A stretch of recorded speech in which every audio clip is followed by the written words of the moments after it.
Mm, mm. Oh, what's up, guys? Chris, welcome PHP Engines. PHP Engines. Oh, fuck. See, on the days you plan, I'm gonna go to sleep early. That never happens. You want to be awake way longer than you want to be, and when you try to go to bed, you're still fucking wide awake. Today, I'm like, it's the start of the weekend for me. Uh, I'm not going to sleep. I'm gonna make a whole bunch of videos, and here I am crashing instead. That sucks. But anyway, um, just gonna jump right into it. The Super K TM. Okay, so the other day, like I mentioned in the K2083 video, which is probably gonna be a last segment of multiple K2083 talks.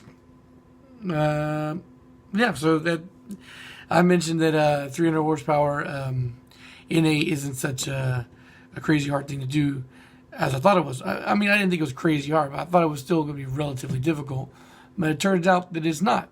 Poking through Evans Tuning database, you find a lot of specimens there to look at, and it's not it's not as crazy as I originally thought it would be for the build. So I also mentioned briefly that I had somebody reach out to me that was looking to build a Super K, 300 some horsepower in a K monster, and so I decided to start looking into it. I mean, I know the possibility was there. I just didn't know how often it happened, what it took to get there exactly, the octanes and all that bullshit. So I decided just to check it out. Now, Evans Tuning isn't the only place where there's 300 horsepower in AKs.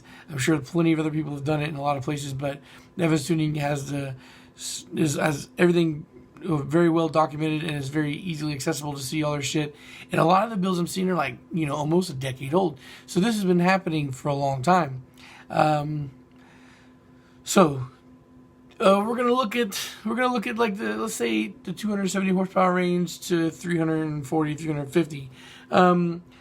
The one thing I can say that across the board that's pretty consistent is K24 block, K20 head.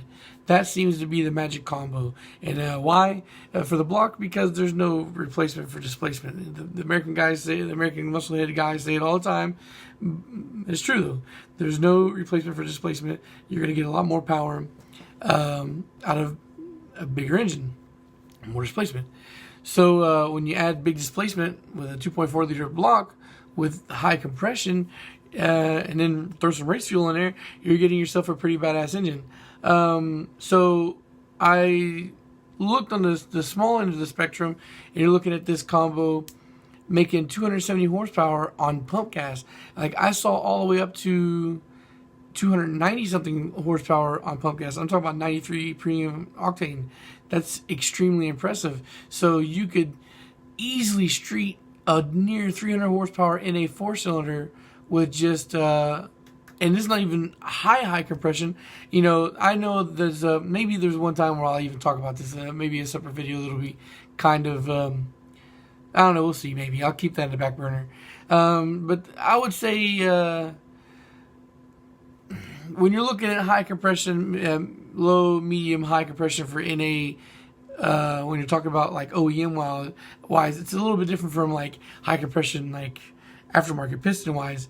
I'd say on the spectrum, it'd be like 9 something compression is low, 10 something compression is medium, and then like 11 to 12 would be high when you're looking at OEM stuff. But when you're looking at aftermarket stuff, you're looking at 12 and change being low, 13 plus being medium, and then 14 and up as really high compression.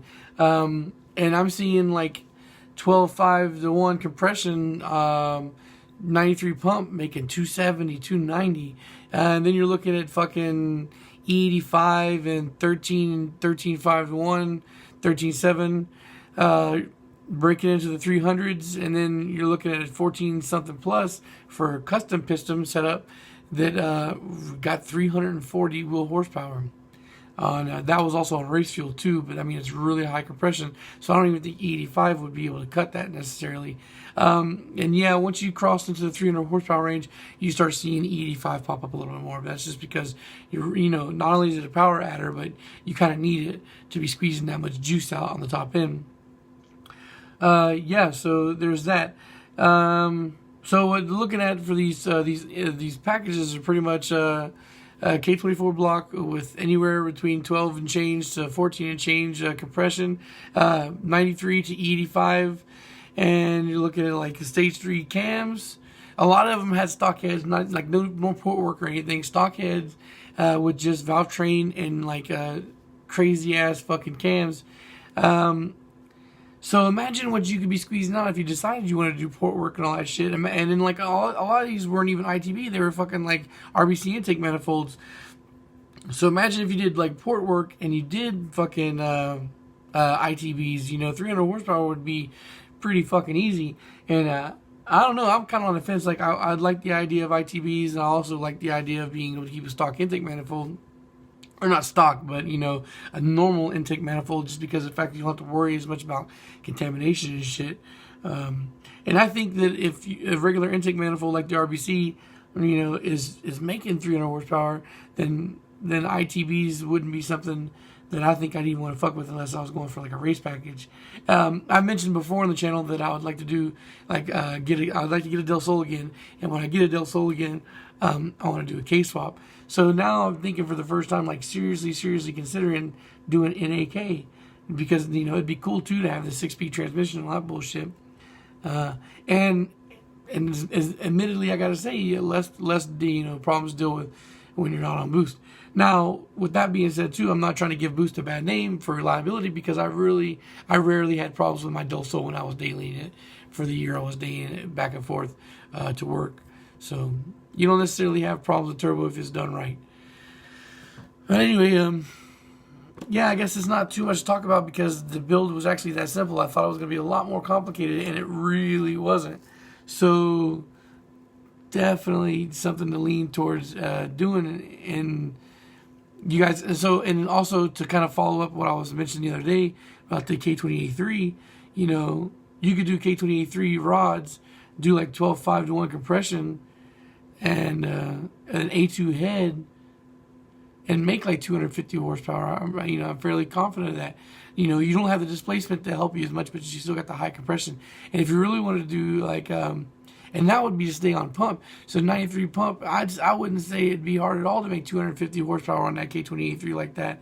And if you really wanted to make fucking power, you could fucking do E85. I'm pretty sure that most of you guys watching this have also seen that Del Sol from like Four Bangers production with S2K cluster belts everywhere. Is claiming to be a K20A3 making 330 horsepower, and I mean there's no build list or whatever anywhere that I've seen for it, but I'm not thinking that's so far out of a thing anymore. I mean 330 may be still a bit of a stretch. Like I'd really like to see that build list to see like, okay, it's more believable or not. But anyway, it's definitely there, and it just definitely consider the K24, and seriously consider the K24 if you haven't already seen the K24 video I made about the builder friendly K.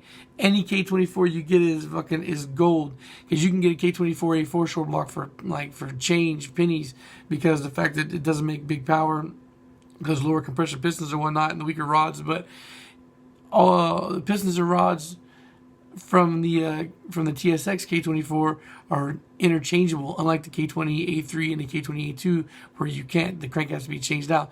That crank fits all those rods, so you can get a K24 short block, whatever K24 short block, buy pistons and rods for it, no big deal.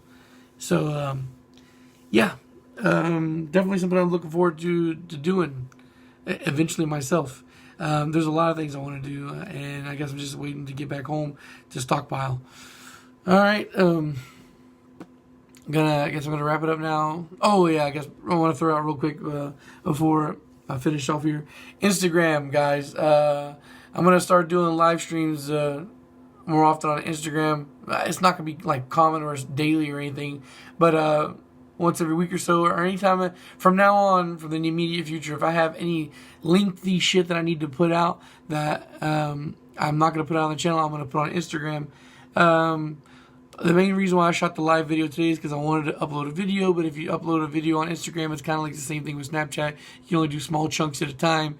And on top of that, unlike Snapchat where you can just hold it and it'll keep rolling over, Instagram doesn't. You got to record it, stop, and then that kind of breaks up the flow of the conversation. So I shot a live video to make sure I can get all in one shot, and a bunch of you guys, or a decent handful of you guys jumped on there, and that's, surprising considering the fact that it was like almost midnight or whatnot. I know we ain't all in the same time zone, but still, I'm surprised. So if you're not already following me on Instagram, you might want to jump in there. The stories only last on Instagram for 24 hours, so if you want to catch today's conversation, what I was talking about, go and check that out there. All right, guys, that's going to do it. It's going to wrap it up for me. Thanks for watching, and peace.